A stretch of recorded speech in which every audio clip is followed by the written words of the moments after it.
At this time, we're going to go into the meeting, and I'm going to call it to order. As I stated earlier, we have a quorum established, and the last count I did have was 1,500 people. With that, the first item is the adoption of the agenda. Thank you. At 6:19, we had 1,780 people registered. And I just want to make a few brief remarks. I understand at the last General Tribal Council meeting, we had a discussion around per capita, and there was a motion and some amendments made. There were some irregularities, and the amendments were contradictory, and there was a failure to adhere to some of Robert's rules. And if you look in your packet on pages 159 to 161, it tells of the importance and the evolution of Robert's rules that General Tribal Council has used throughout the years. And I've been in tribal government for 17, going on 18 years now, and so I'm very familiar with the procedures around the rules that General Tribal Council has used. And at the last meeting, as I stated, there were irregularities and the amendments were contradictory to the main motion, and that is something that has to get addressed. And I wanted to mention it here first before I take it anywhere else, because this was General Tribal Council's meeting. It's not a meeting of the business committee, it's a meeting of the membership of our constituents here. And so I'm not sure how this is gonna get resolved and how we're gonna move forward, because an amendment cannot contradict the main motion. The main motion was voted affirmatively, and it was voted affirmatively with a small margin, and the affirmation of the main motion was to provide a $2,000 per capita. That is the main motion.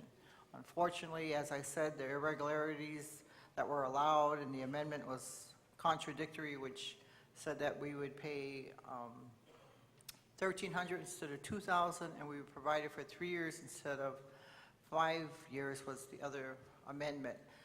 So those things trump the main motion, and so there is an issue here about what really exists, because an amendment does not go forward unless the main motion passes. And as I stated, the main motion passed as an affirmative.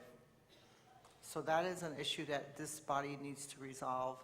I don't think tonight is the time to do that, but I just wanted to mention it because I am concerned about it. Interpretation of it is not clear, and it's also important because as we proceed tonight, we need to be clear about our motions and our amendments and how they're to be followed so that we can have an orderly meeting without contradiction, without confusion, without superseding the main motion in the amendment. So that's kind of the issue we're dealing with, because even in the report on 160, the legal report, it says as early as 1993, actions regarding the adoption of the tribe's annual budget have been limited to a main motion and 2 adopted amendments to avoid confusion and conflict in adopting the large financial budget of the tribe. And then it says in 2006, GTC adopted the removal law, and which directs how elected officials could be removed from office. In 2007, it talked about General Tribal Council directed a stipend payment to be made for attending meetings, and as a result required a sign-in, sign-out process in order to attend meetings. In 2012, GTC directed that the meetings could only be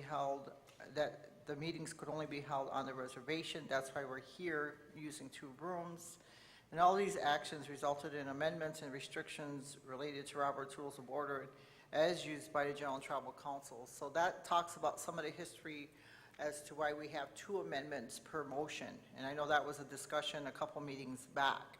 And so this is the evolution of Robert's Rules according to General Tribal Council's understanding, directive, knowledge, and precedence. So now we're in a situation where we have to maybe unwind what happened at the last meeting regarding the per capita on June 13th. So with that, I'm going to end my remarks and move into the adoption of the agenda.